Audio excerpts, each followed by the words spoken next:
Unaware her mom, who everyone believed was nothing more than a quiet woman running a tiny corner bakery, was actually a secret billionaire with a hidden $500 million inheritance.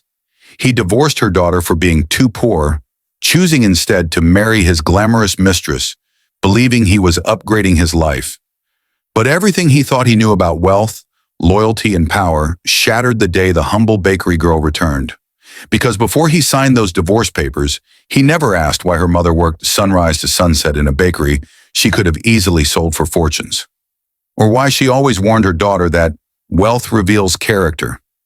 He mocked their simplicity, sneered at their small apartment, boasted to friends that he escaped a poor family, and paraded his new mistress around town as proof of moving up. But he had no idea the woman he abandoned was the rightful heir to a secret empire that had been quietly watching his every move. Now she's back, no longer the girl he thought he could break, and the entire city is whispering about what happened when he saw her again. Why did her billionaire mother hide the $500 million inheritance for so long? What did the ex-husband see that made his jaw drop in front of everyone? And what exactly did she do, calm, composed, and heartbreakingly powerful, that crushed him in a way he never saw coming? The smell of warm cinnamon rolls drifted through the morning air as Emily lifted the metal shutter of her mother's bakery, Heart and Hearth, just like she had done since she was 12. The small brick building sat on a quiet corner of Willow Street, a place locals came for comfort and conversation. People always assumed her mother, Helen, clung to the bakery because she had nothing else. Nobody imagined the truth, that the woman covered in flour before sunrise managed a fortune larger than most corporate dynasties. But Emily never questioned her mother's choices. She adored the simplicity, the warmth, the sense of home that lived inside those walls. And for years, she believed love worked the same way. Quiet, devoted, dependable. That's why she fell for Tyler Harris. Tyler had swept into her life like the kind of man she never thought would look her way. Well-dressed, charming, ambitious. At first, his compliments felt like sunlight. He used words like future, stability, and building life together. He told her she deserved more than a bakery girl's routine. But somewhere along the way, those words shifted. His ambition sharpened into arrogance. His confidence hardened into entitlement. And Emily, distracted by hope, didn't notice how often he compared their lives to others. "You're too soft," he once told her, laughing lightly like it wasn't an insult. "Your dreams are too small. You'll never understand what real success feels like if you stay tied to your mom's little pastry shop." Emily brushed it off then. People speak differently under stress, she told herself, but the memory stung now, echoing through her mind. That morning, as she arranged the fresh pastries behind the glass display, she replayed one of the last conversations they had. He had come home agitated, pacing the living room like the walls were closing in. "I got a chance at something big," he said, "but I can't take it if I'm dragging around all this." His hand waved vaguely toward their apartment, the thrifted couch, the old bookshelf, the mismatched plates. But Emily knew he meant her. She had stood frozen, unable to process what was unfolding. "Tyler, what are you saying?" "That I need someone who matches my vision. Someone who understands what it means to push forward. I can't be married to someone who's satisfied working in a bakery. It limits me." A week later, he filed for divorce. Emily remembered the emptiness she felt sitting with the papers, staring at the place where her signature was required. She hadn't cried then, not immediately. Her shock had paralyzed her emotions, numbed her thoughts. It was her mother who held her hand steady. "Sweetheart," Helen said softly, brushing a tear Emily didn't realize had escaped. "When people show you their definition of success, pay attention. Some build their worth on character. Others build it on comparison." "But why would he?" Emily tried to speak, voice breaking. "Because he believes wealth is measured by visibility," Helen said, "and we were never flashy enough for him." Emily didn't know what her mother truly meant at the time. She didn't know Helen was speaking from experience, deep, private experience.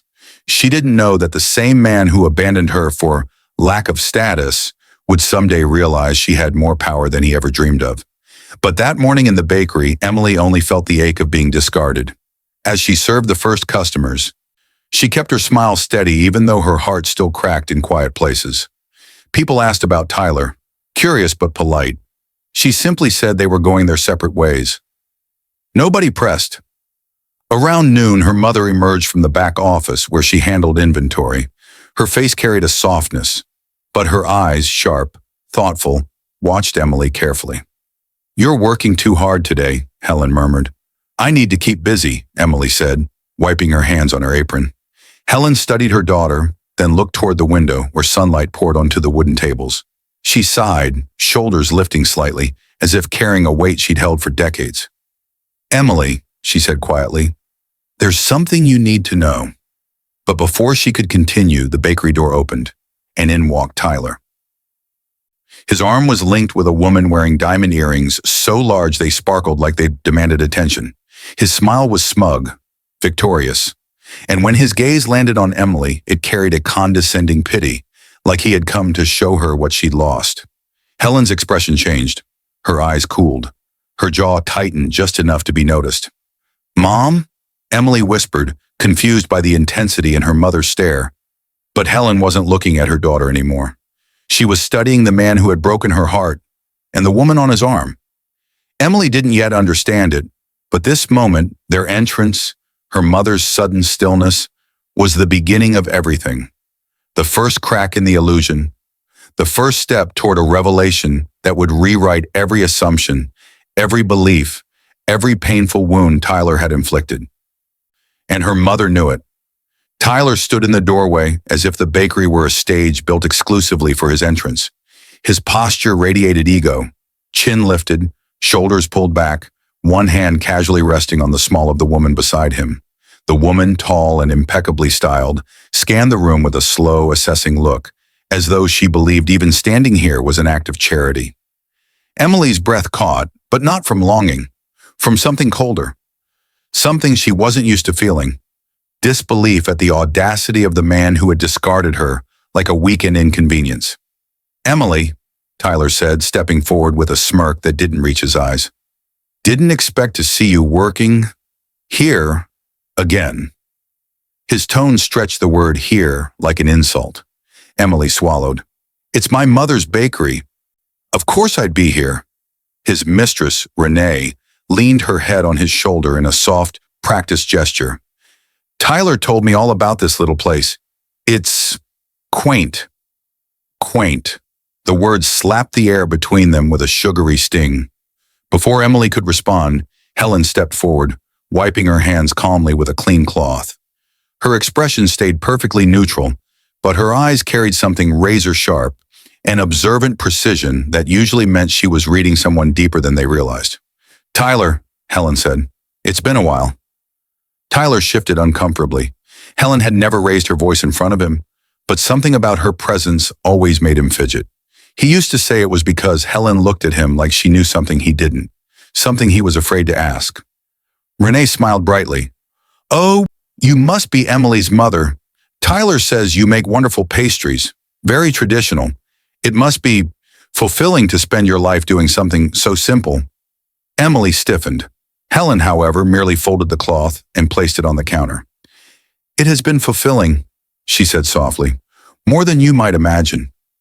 An odd silence filled the room, not loud, not tense, but observant, like the walls were waiting for something. Tyler cleared his throat, breaking the stillness. "We're actually here to pick up a cake. Renee's hosting a small engagement dinner tomorrow." The word engagement hung in the air like smoke. Emily blinked. "Engagement? You're getting engaged already?" "Of course," Renee said, lifting her ring hand into the light. The diamond was large but not elegant, big for the sake of being big. "Tyler wants to start fresh, with someone whose lifestyle aligns with his." Helen's hands stilled. Emily felt her heartbeat slam into her ribs, but she controlled her breathing. The last thing she wanted was to give either of them the satisfaction of seeing her crumble. "Congratulations," she managed quietly. Tyler grinned with pride as if he'd achieved something monumental. "Thanks. I knew you'd be happy for us. I mean, you're moving on too, right? Still in the apartment?" Emily didn't speak. He didn't deserve a response. But again, it was Helen who stepped forward, her voice gentle yet firm. "You'll have the cake by noon tomorrow," she said. "You can pick it up then." Renee leaned forward, her eyes narrowing with subtle mischief. "Actually, I don't mind waiting while you make it now. We have time." Helen smiled. Emily recognized the smile. It was the one her mother reserved for people who assumed they knew more than they did. "I'm afraid that won't be possible," Helen said. "Custom orders require care and time." Tyler rolled his eyes. "It's just a cake." Those 4 words struck something inside Helen. A spark, a memory, a buried truth Emily had never fully understood. She exchanged a brief glance with her daughter. A silent message passed between them. For the first time, Emily noticed something unusual. Her mother was disappointed, not angry, not irritated. Disappointed in a way that felt older than this moment, like she had seen this behavior before, decades ago, from someone else who mistaken humility for weakness. "We'll come back tomorrow," Tyler said, tugging Renee toward the exit. "Maybe you'll have something nicer prepared then." As they walked out, the bakery doorbell jingled. The sound usually felt warm. Today it echoed faintly like a warning. When the door shut, Helen turned to Emily. "You okay?" she asked. Emily nodded, but her eyes betrayed her. "Why did he come here? Just to show off?" "No," Helen said. "He came because life hasn't taught him the right lesson yet." Emily leaned against the counter, exhaling slowly. "He's getting engaged, Mom. A day after the divorce." Helen stepped closer, placed a gentle hand on Emily's cheek, and spoke quietly. "Sweetheart, you need to know something. Something I should have told you long ago." Emily looked up, confused and weary. "Mom, what are you talking about?" Helen hesitated, a rare thing. She glanced around, as if the bakery walls carried memories she wasn't ready to release.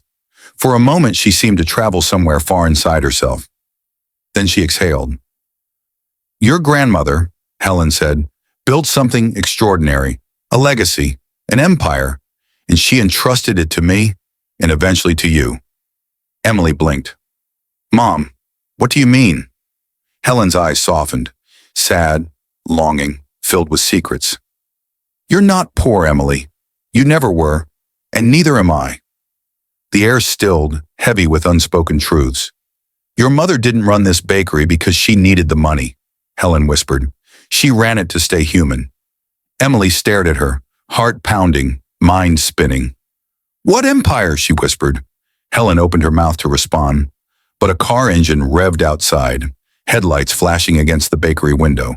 Tyler's car. He hadn't left yet. And he had heard enough to make everything dangerous. Tyler sat motionless in the driver's seat, hands gripping the wheel so tightly his knuckles turned white. He had meant to hurry Renee back to the car before she asked more questions about the tiny bakery, but then he'd heard the words through the half-open window. Words he was never meant to hear. Words that scraped against his pride like sandpaper. "You're not poor, Emily, and neither am I." His pulse hammered in his ears.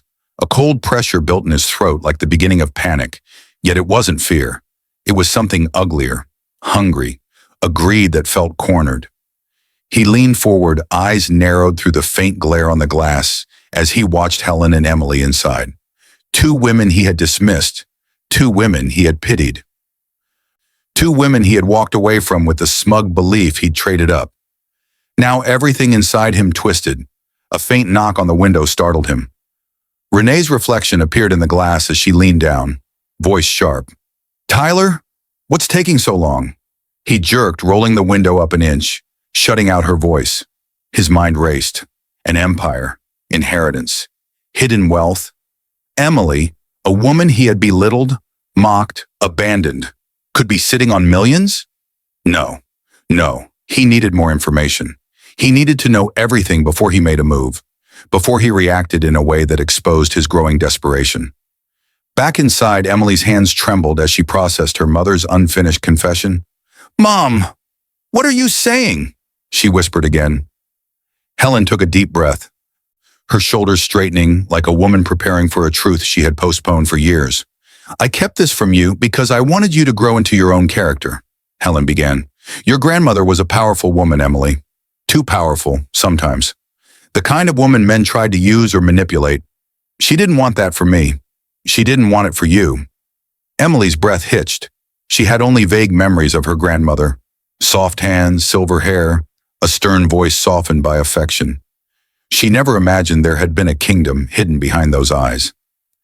After she passed, Helen continued quietly, I inherited everything. Not just money, companies, investments, real estate, a legacy she built from nothing. Emily stared in disbelief.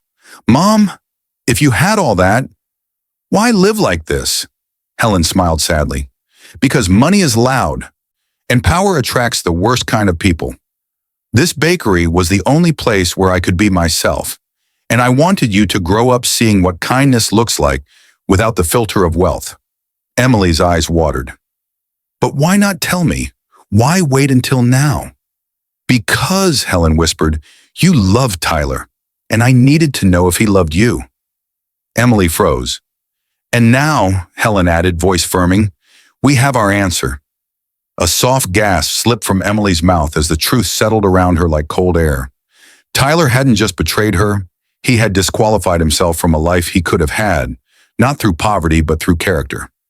He left because he thought you had nothing to offer him, Helen said gently. He left because he saw no worth here.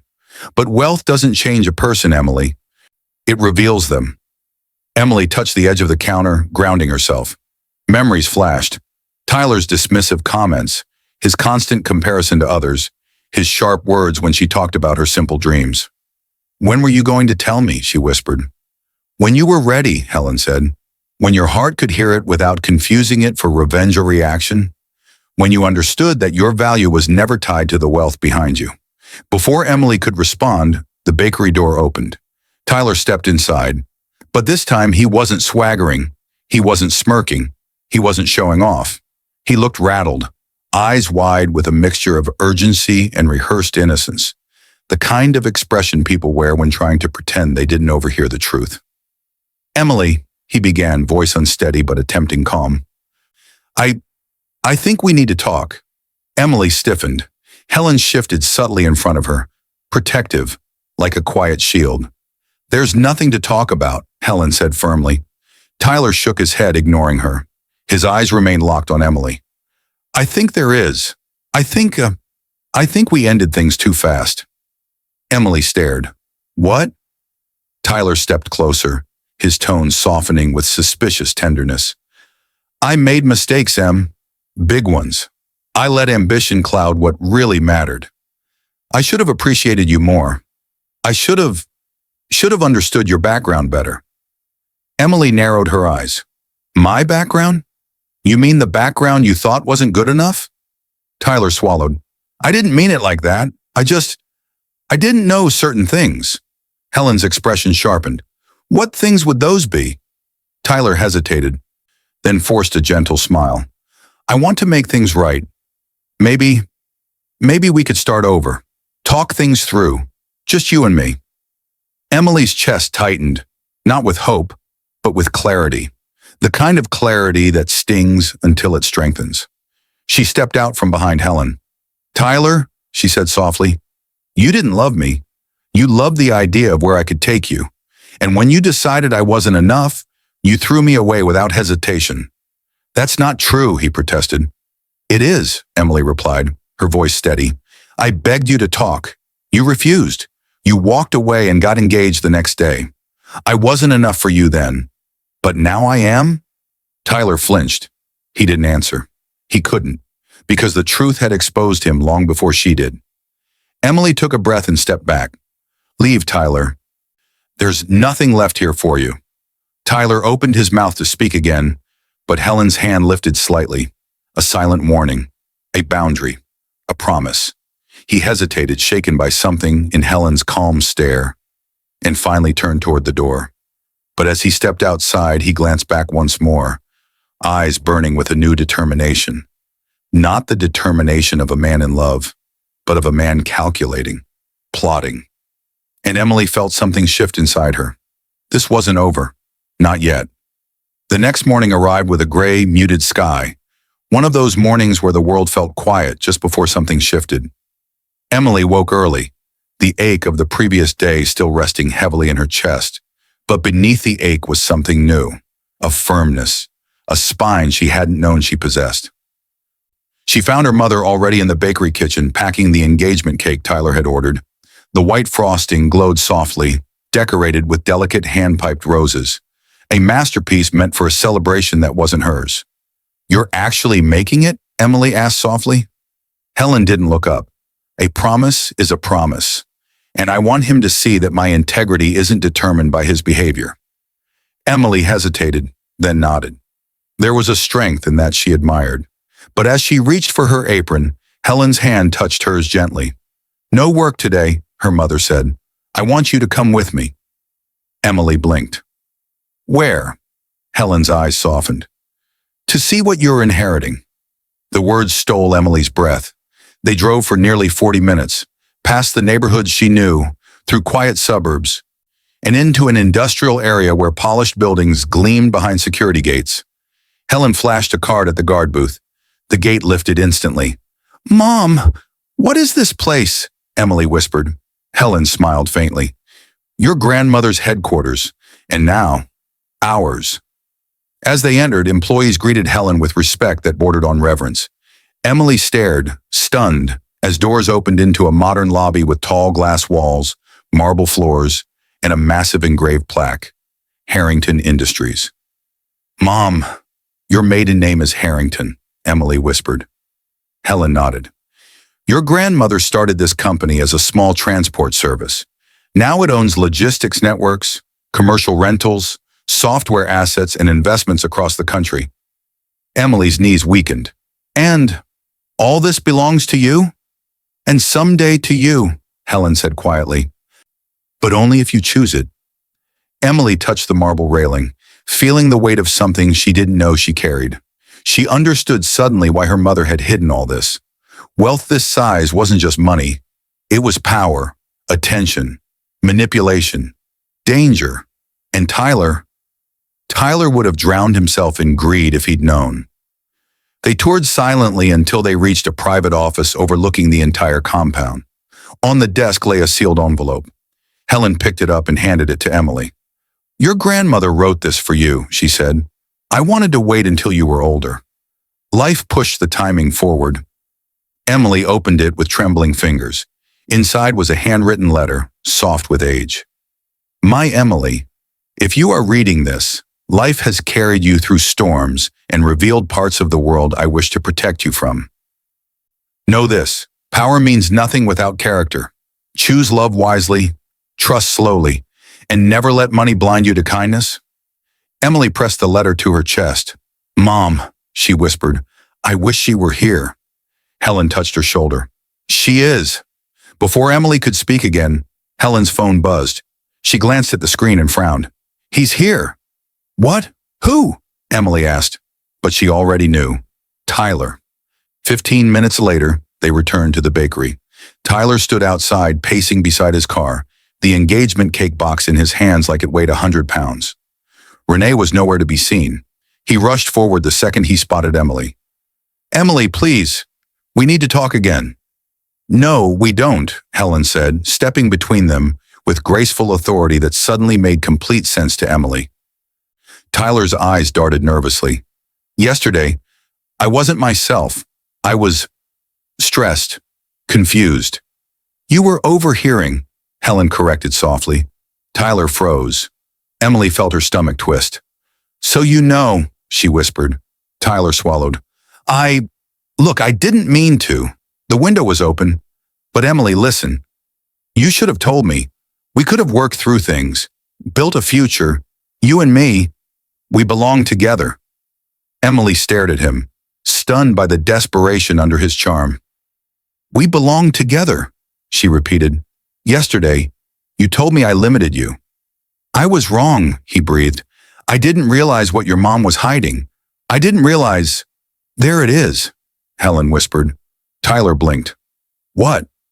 "The truth," she said calmly. "You don't want Emily. You want access." Tyler's face flushed with anger. "That's not true." Emily stepped forward. taking a steady breath. Then say it without asking about the company, without asking what I'm inheriting, without asking anything except how I am. Tyler opened his mouth, closed it, opened it again. Nothing came out. That silence ended everything. Renee's car suddenly pulled up. She stepped out angrily, heels clicking on pavement. Tyler, are you kidding me? You said you were getting the cake. Why are you talking to her? Emily didn't move. She didn't need to. Tyler broke. Renee, just give me a minute. Renee's eyes widened. A minute? To do what?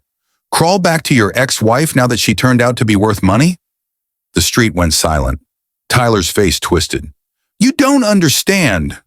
Oh, I understand, Renee snapped. The second I heard her mom was rich, you practically ran out of the restaurant. Emily inhaled sharply. Helen remained perfectly still. You told her? Emily asked quietly. Renee folded her arms. Honey, he told everyone. He panicked like he was losing stock value. Tyler's mask shattered. His breath quickened. His chest heaved. Emily, please, he whispered, voice cracking into something small. Don't do this. Emily looked at him for a long moment. Really looked. Not at the man she once loved, but at the man he had become. And she felt something release inside her. A thread cut clean. This isn't revenge, she whispered. This is closure. She stepped back beside her mother. We're done, Tyler. Helen placed a hand on Emily's shoulder, grounding her. And for your sake, she added softly, I hope you learn that character, not wealth, defines a person's future. Tyler's face collapsed. His mouth opened in shock, disbelief, grief, and rage all tangled together. His jaw dropped so dramatically Renee physically stepped back from him. And in that moment, with the quiet strength of a woman who finally knew her worth, Emily turned away. Helen opened the bakery door. But before they went inside, Emily spoke one last time. Calm, steady, unshakable. Take the cake. It's the last thing you'll ever get from us. Tyler didn't move. Couldn't move. What she had done, without shouting, without revenge, without theatrics, crushed him more completely than anything money could buy. And as the door closed behind her, Emily finally felt free. Weeks passed, and the seasons shifted gently, brushing the town with a soft warmth that felt like renewal. The bakery reopened one morning with brighter flour-dusted windows, a fresh coat of paint, and the same comforting smell of cinnamon that had always defined it. But something inside had changed, something subtle but unmistakable. Emily was different now. She moved with a quiet confidence that came not from wealth, but from clarity, the kind of clarity that arrives only after the heart has been broken and healed in the right places. The letter from her grandmother stayed in her top drawer, edges worn from rereading, each word strengthening her with a reminder of legacy, resilience, and the responsibility of choice. Helen worked beside her, humming softly the way she used to when Emily was a child. Yet even Helen seemed lighter, as if revealing the truth had lifted a weight from her shoulders. She no longer hid the occasional business meeting on the outskirts of town. She no longer pretended the bakery was her only world. Instead, she balanced both realities with grace. Simple hands, powerful mind. One afternoon, a group of employees from Harrington Industries visited the bakery for a meeting. They greeted Emily with respect she was still learning to accept. They spoke to her with professionalism, not because of her inheritance, but because Helen had told them, treat my daughter as she treats you. And Emily had always treated people with kindness. She listened, asked thoughtful questions, and even made decisions she once would have feared making. Her mother watched her with pride, seeing the woman she had hoped Emily would become. Strong not because of wealth, but because of understanding. Meanwhile, Tyler faded into the background. Word spread quickly in town about his engagement crumbling the very night he picked up the cake. Renee had left furious, claiming she didn't sign up for emotional bankruptcy. His new corporate opportunity vanished when rumors spread about the public scene outside the bakery. He tried to rebuild his image, but something unspoken clung to him, an echo of the moment he realized the truth too late. Sometimes he passed the bakery in his car, slowing down without meaning to, staring through the window only to see Emily laughing with a customer or discussing plans with her mother. But he never stopped. He never approached. He couldn't. Not after the clean, quiet way she closed the door on him. He had lost her and everything she represented, not because she hid her wealth, but because he had mistaken simplicity for weakness.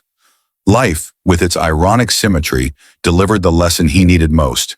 The heart he abandoned was worth far more than the luxury he chased. As for Emily, she never celebrated his downfall. It wasn't who she was. Instead, she focused on her future, one she chose deliberately. She split her days between the bakery and the headquarters, learning both worlds, shaping her path piece by piece. She discovered she had a talent for strategy, compassion for employees, and a natural instinct for leadership. One evening, as the sun dipped behind the rooftops, casting the bakery in a warm golden glow, Helen wrapped an arm around her daughter. "You know," she said softly, "your grandmother would be proud of you." Emily smiled. "I hope so. I still don't know what direction I should take with it all." "You'll figure it out," Helen replied. "You always do." "Mom," Emily asked quietly, "do you ever regret hiding everything for so long?" Helen thought for a moment. "No," she answered. "Because now you know who you are without all the noise, and that will make you unstoppable." Emily rested her head on her mother's shoulder, grateful for the strength passed through generations. Outside, the town moved gently. Cars drifting by, neighbors waving, children running with laughter in their steps. Life continued, soft and honest. And inside the bakery, in the place where everything began, Emily finally felt whole. Not because she possessed a legacy of wealth, but because she had survived betrayal, discovered truth, chosen integrity, and reclaimed her worth with quiet dignity. Her future was wide open, her heart was steady, and the life she would build next would be on her own terms, rooted not in money, but in character, authenticity, and the kind of love her grandmother wrote about. The doorbell chimed with a new customer entering, and Emily straightened, tying her apron with a bright smile. A new chapter had begun, and she was ready for it.